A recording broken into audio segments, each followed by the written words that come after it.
You're watching NBC4, the Tri-State News Channel. This is News Channel 4. Rough seas make it impossible for divers to search for clues to a disaster. And tonight, criminal investigators assume the worst, that Wednesday night's fiery crash of the TWA jumbo jet was the result of an attack, not an accident. Good evening. Sue will join me from Atlanta a bit later. Federal agents are said to be approaching the crash of TWA Flight 800 as a criminal case now. One investigator says agents have been grilling informants and other sources from day one. Rough weather prevented divers from searching the ocean's depths for flight recorders, and tests on the bodies of the victims could start providing vital clues to what caused the disaster. But first, the latest on the investigation. News Channel 4's John Miller is here now with more on that for us. John? Well, Chuck, the first challenges for investigators began with the darkness and fires 12 miles out to sea. Day 2 brought no lucky breaks and very rough seas. Tonight, investigators gave an update. Air traffic control indicated no distress or mayday radio. Tonight, NTSB officials said that no apparent mechanical reason for the crash had been uncovered yet. And the FBI, their partners in this probe, said there was no definitive evidence of a bomb yet either. I'd remind everybody this is the end of day 2 as we sit here. The World Trade Center, I believe it was 2.5 days before we actually said it was a bomb. All right, everything's over. Good. Today, rough seas hampered the search for more evidence. As of now, less than 1% of the wreckage has been recovered, and large pieces of the plane may be on the ocean floor 120 feet below the crash site. The divers did not go into the water today, and the ship had to come back in because the seas were so rough. This afternoon in Brooklyn, FBI agents, Suffolk County Police, ATF, and the NYPD bomb squad offloaded chunks of the wreckage onto Pier 8 on the Brooklyn waterfront. They were preparing it for testing by the FBI and ATF labs. Yesterday, there was speculation about the possibility of the plane being hit by a Stinger missile, a missile like this one. In fact, many of the Islamic freedom fighters who fought the Russians in Afghanistan were trained and supplied with these by the U.S. Yesterday, witnesses said they saw something that looked like a missile headed towards the plane. The light, the streak of light, appeared to be red-orange in color. Now, I have never seen that before. I have never seen a shooting star in broad daylight. But experts have said most small missiles wouldn't have had the range to hit this plane, and there was no sign of a missile on radar. But the FBI is not ruling out anything right now. Finding the answers may take time. A lot will have to do with how much of the plane is recovered over how long. If you don't get to any of the evidence, so you can't do any of the forensics, then you're going to be laboring under an investigation that doesn't allow you to have, the type of scientific knowledge that hopefully we will have here shortly. The evidence of a bomb in the World Trade Center case was uncovered within the first days because the scene was contained. In the Lockerbie bombing, the scene was spread over miles, but it was on the land. Look for this case to take some time to unravel. The challenges of finding minute pieces of evidence over miles of rolling seas are daunting. Chuck? John, thank you. It is a rescue mission without any rescues. Gloomy weather matched the grim mood of the Coast Guard teams as they set off to search for wreckage today. It was an ugly and disappointing day, so bad that divers had trouble on their boat, let alone in the water. The search for the flight recorders is postponed until tomorrow. The electronic signals from the flight data recorder and cockpit voice recorder cannot be heard because the boxes might be buried under a piece of wreckage. The Navy is rushing sophisticated equipment to the crash site, a hydrophonic listening device that will troll the ocean floor, pinpointing the signal even if the boxes are buried. This video of the ocean floor was taken just a few miles away from the crash site. The bottom is mostly sand. It's a white sand bottom, so the visibility tends to be pretty good. There's not too much silt or mud or anything like that. A mini sub like this one with robotic arms would retrieve the flight recorders, which are rarely destroyed by explosions because of the thick reinforced metal they're contained in. Tonight, John Cardinal O'Connor met with the victims' families, but there are no words to ease their pain just yet. News Channel 4's Chuck Gomez is live at the Ramada Inn at Kennedy Airport, where many families have been staying. Chuck? Chuck, here at the Ramada Hotel, it was another frustrating day for relatives looking for answers. And after voicing anger about delays in being notified, many relatives said that they had been treated very well by TWA officials with added attentiveness, but most wanted simply to speak out about those they had loved and lost. He asked me to marry him, like right when he was getting on the plane, and then. Heidi Snow was set to marry French hockey star Michel Bristoff, who dreamed of one day making his country's Olympic team. Now she and her family have only pictures from happier times to remember him by. It's a waste of human potential. He was a brilliant man. He was so young. Faces etched in grief, moments framed by sadness. Relatives of passengers aboard TWA Flight 800 were whisked away from Kennedy Airport by Port Authority officials. At the Ramada Hotel where they were taken, Cardinal O'Connor came with words of comfort. One man asked me, what's the old man got against me? He lost his wife, and he was talking about God, of course, and all I could do was assure him that often it's God's closest friends who seem to suffer the most. The relatives included several French families and others like Luz Maria Palais, who lost her daughter Virginia, and son-in-law Dr. Eric Holtz. I don't know how I am making it yesterday and today, and I don't know how I'm going to make tomorrow, but thank God I have my family. Joe Lichner lost his wife Pam and two daughters, 8-year-old Katie and 10-year-old Shannon. The oldest daughter was born on the day of the Challenger crash, and she dreamed of one day becoming an astronaut. It's just a terrible tragedy for my family and for all the other victims as well. Against this backdrop of grief, the mayor once again blasted TWA for reportedly saying that all families of crash victims had been notified by noon yesterday. Our response to it is a very, very good practice to follow in government or corporate communications is tell the truth. The amount of time we took, if you look at other accidents of this sort, is not atypical.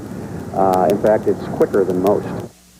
And Cardinal O'Connor will say 2 special masses for families of the victims. And on a special note, just a few moments ago, the sister and the aunt of flight attendant Danny Collis, who was aboard that flight, came out here and asked everyone to remember him in their thoughts and prayers. Reporting live from JFK, I'm Chuck Gomez. Back to you in the studio. Chuck, thank you. One of the lives lost in the TWA explosion was a 23-year-old flight attendant from Rutherford. Flight 800 to Paris was to have been the first international trip for Jill Zemkovich. She had just graduated from airline flight attendant school, and her family's home, loved ones hugged each other for support, speaking often of how much they'll miss her. We were together for so long, and now she's not here. Just so hard. Just knowing that she's not going to be there for all the good things in our lives. Jill's mother says she doubts her family will ever recover from their devastating loss. Now, as gruesome as it sounds, each body could provide important forensic evidence in the investigation. News Channel 4's Andrew Glassman has more from the Suffolk County Medical Examiner. 50 autopsies have now been completed. That's 1/5 of the 230 lives lost on Transworld 800. So far, the Suffolk County Medical Examiner says there is no physical evidence of a bomb. Nothing yet. Everything we're looking at so far is deceleration and shearing forces. We're seeing a lot of sharp force injury probably from the fuselage of the plane. Thus far, there is no tissue injury consistent with a bomb, no shrapnel in the victims, and no evidence of a rapid pressure change like a ruptured eardrum or lung, injuries consistent with sitting near a bomb. But it's too early to draw any conclusions. The victims have not been compared to a seating chart from the plane, so it's possible that the victims recovered so far were sitting in one part of the aircraft and a bomb went off in another. No one survived once they hit the water, and the burns discovered come from the spilled jet fuel in the ocean, not fire in midair. We have not seen any burns of anybody while they were alive.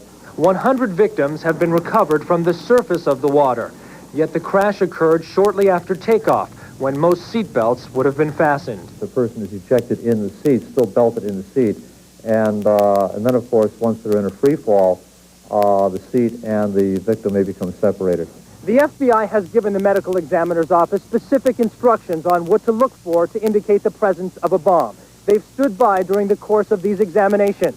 But, said the ME, so far the FBI has not taken possession of even one shred of evidence to add to a criminal case. In Hauppauge, Long Island, Andrew Glassman, News Channel 4. And at this point, 5 victims have been positively identified from their fingerprints and dental records. And we'll be back with more news for you in 60 seconds. Well, if a bomb were aboard TWA Flight 800, that would certainly raise questions about security at Kennedy Airport. TWA x-rays all of its passengers' luggage at Kennedy, but not with the most advanced new screener, which works like a CAT scan, a computer capable of visually slicing up anything that might look suspicious, like a bomb. The airport in San Francisco already has one of them. So does Atlanta's airport, but not Kennedy. These new devices cost nearly $1 million apiece. The beaches of Long Island are beginning to collect debris from the crash. News Channel 4's TWA Chang reports on what some beachgoers stumbled upon. It appears to be the back of a seat. Ed O'Connor was walking on the beach in Shinnecock Inlet in the Hamptons when he found what appears to be a tray table from TWA Flight 800. It was twisted and charred. And Jay Gelfin of East Quogue found a TWA blanket on the beach. This is insulation. This is the insulation from the airplane, from where it blew up. You can see it's a TWA blanket. The rough seas, waves from 6 to 8 feet and accompanying winds, pushed the plane's debris toward the Hamptons beaches, prompting this from Governor Pataki. Call 911 immediately to call and not to touch any debris that they might find, because it could be of great significance. There are a couple of reasons why the government's warning people about the debris washing up on the shore of the Hamptons. Number one, they don't want people to touch the evidence. That'll contaminate it. But number two, they want to make sure people realize that tomorrow on the beaches here, bodies of the passengers of TWA Flight 800 may be washing ashore. That thought is enough to keep the Wisemans, who live by the beach in East Quogue, to stay away from it. I really would love to help, but I don't think I could come down to the beach and face a body part. We'd like to help. We'd like to do whatever we can. We are here, and we realize the best thing that we can do is simply stay out of everybody's way.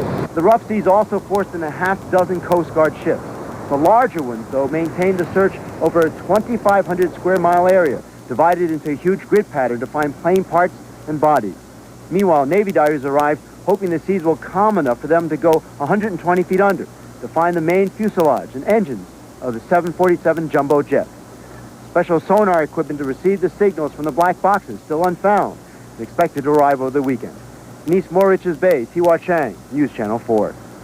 President Clinton may go to Montoursville on Sunday. That is that small Pennsylvania town that lost 16 high school students and 5 chaperones in the crash.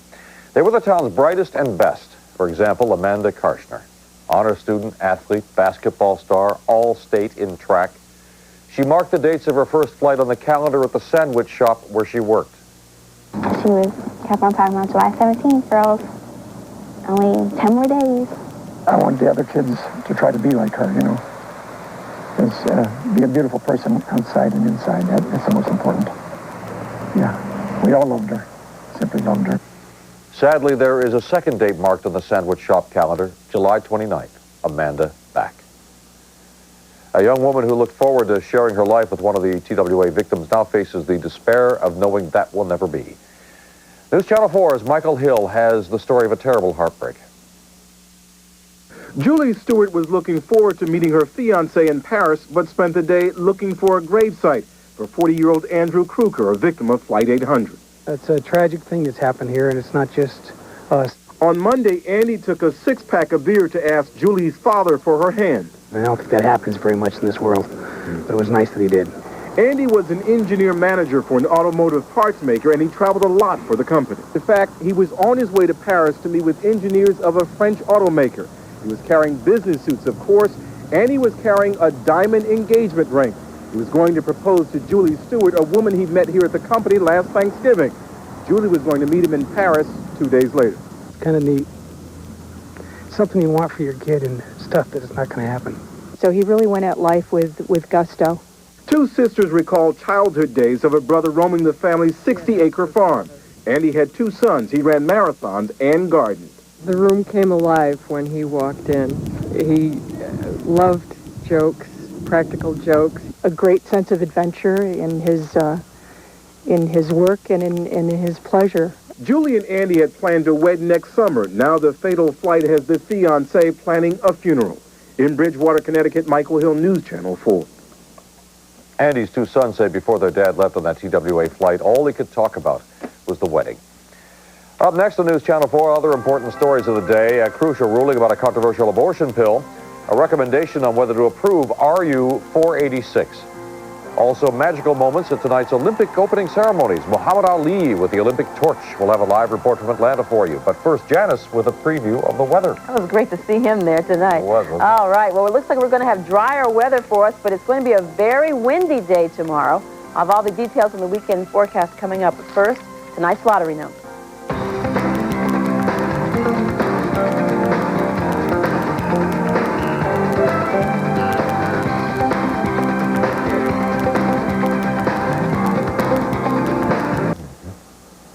A controversial abortion pill is a step closer to the marketplace tonight. An advisory panel is urging the Food and Drug Administration to approve the RU-486 pill, and the FDA usually follows the panel's recommendations.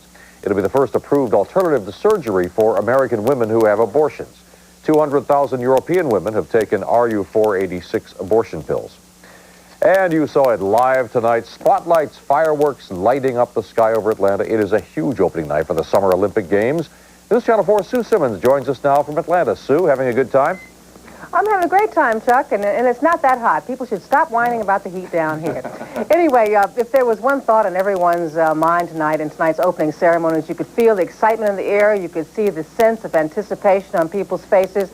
Here in Centennial Park, tens of thousands of people gathered to watch the opening ceremonies on big screens just above our studio.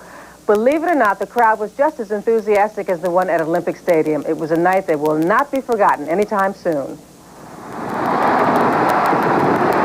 Atlanta welcomed the world to America tonight. It was quite a sight, from the opening musical extravaganza to the 10,000 athletes entering Olympic Stadium, waving their flags in a sea of national pride.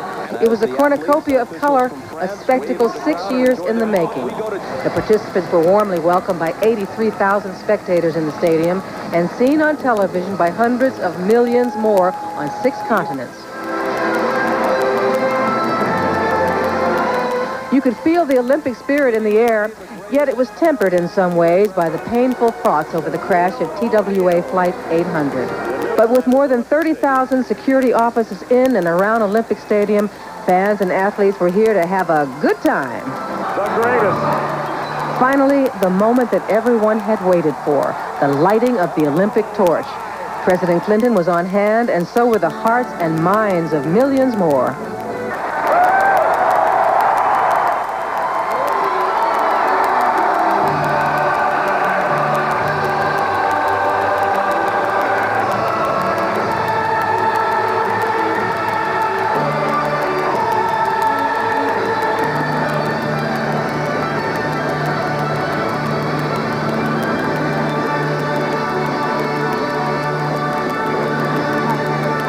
Hundred 97 countries invited to the games accepted their invitation and are represented by their athletes. Back to you, Chuck. Okay, Sue, thank you very much. Competition begins tomorrow morning, and NBC's coverage of the Olympic Games continues at 3 p.m. tomorrow. And how's the weather going to be around here tomorrow? Well, it'll be nice here, but it'll be 97 in Atlanta. I wonder if Sue's going to say the same thing about the weather tomorrow. Of course, they're probably in the air conditioning. It doesn't really matter. Our humidity levels are going way down, and so as well as our temperatures will be tonight and during the day tomorrow, it'll be considerably cooler and windier. It looks like it's going to cause problems again for the recovery effort off the shore of Long Island with those strong gusty winds and high seas. Tonight, it is clear as a bell, practically, and look at our live Skycam view. A few scattered clouds, the temperature 73 degrees. The air is very, very clear. The winds are starting to pick up. The temperature's going down. The humidity is not too bad at 68%, but we have a gusty northwest wind at 18 miles an hour. The pressure is rising. High pressure moving in after a few storms this afternoon. High today was 85, low 72. We'll be going much lower than that tonight. Just under a tenth of an inch of rainfall at Central Park. Heavier amounts in some areas. We saw a line of thunderstorms move through a little earlier. Right now, around the rest of the tri-state area, temperatures are in the low to mid-70s. And a few areas north and west of New York City will be dropping down into the 50s tonight. Let's look at NextRad 4. You can notice the showers that moved through the area earlier this afternoon have dissipated. Some leftover rain showers up around parts of northern Maine. And back to the southwest, you can see a few over parts of Kentucky. It's pretty clear across our area. We'll continue to clear out as we go through the evening. A cold front passed through. Another line of low pressure will move through tomorrow. But all we can expect with that are a few scattered clouds and a lot of wind. We'll start with sunshine in the morning, a few clouds in the afternoon, very windy during the afternoon hours as well. Rain will stay to our north. For tonight, quite cool. Lows in the 50s north and west, and even out on Long Island, 60s here in the city with mostly clear skies. The showers are over now. For tomorrow, look at the highs, upper 70s to around 80 degrees. We'll see scattered clouds, and these winds are going to kick up tomorrow. Boat and Beach report northwest 30 knots plus with seas 3 to 6 feet. Water temperature in the 60s. Yep, Atlanta's going to be hot and humid tomorrow, 97. Maybe a shower or two in the afternoon. Our highs in the 80s over the weekend. Next chance for rain on Tuesday. Hope you have a great weekend, everybody. Should enjoy it. The weather will be nice and comfortable. Okay, and straight ahead we have Len Sports, and guess where Len is? Atlanta. Len. Thank you, Chuck. Coming up, I'll have more on the opening ceremonies, plus the Yankees trying to break a rare losing streak. Highlights of that one, plus the Mets in the need of a win against Montreal. That game at Shea tonight, and the Bear makes his move in England. It's all next in sports, live from Atlanta on News Channel 4. Len Berman has a great seat at the center of the sports universe, and Len, what a spectacular spectacle was put on tonight. It really was. I was at the opening ceremonies. I'll have more on that in a little bit. First, the Yankees in Milwaukee tonight, and in the second inning, Mark Loretta bids for the base hit, and he certainly looks out, but umpire Dale Ford called him safe. How's that? That was huge, because the Brewers scored 4 times off Andy Pettit. Down the line, Pat Listash, 2-run score on the double. The Yankees were down 6-0, but they came back down 6-1 in the 7th. Bernie Williams, 3-run shot, made it 6-4 Brewers. But now in the 9th inning, Paul O'Neill, a tying run, but strikes out. He argued the call, thinking the catcher trapped the ball. Yanks lose 3 straight for the second time this season. 7-5 the final. And the Mets hosting Montreal tonight. The Mets taking advantage of expo mistakes. In the first, Butch Husky, ground ball. Mark Grudzielanek booted it. Jose Vizcaino scores. Montreal with 3 errors in the inning. The Mets are up 3-0. Then in the 3rd inning, Bernard Gilkey, and that's gone. Solo home run is 18th. The Mets are up 4-0, but Jason Isringhausen could not hold it. The Expos scored 3 in the 5th. Darren Fletcher, base hit. Cliff Floyd scored it.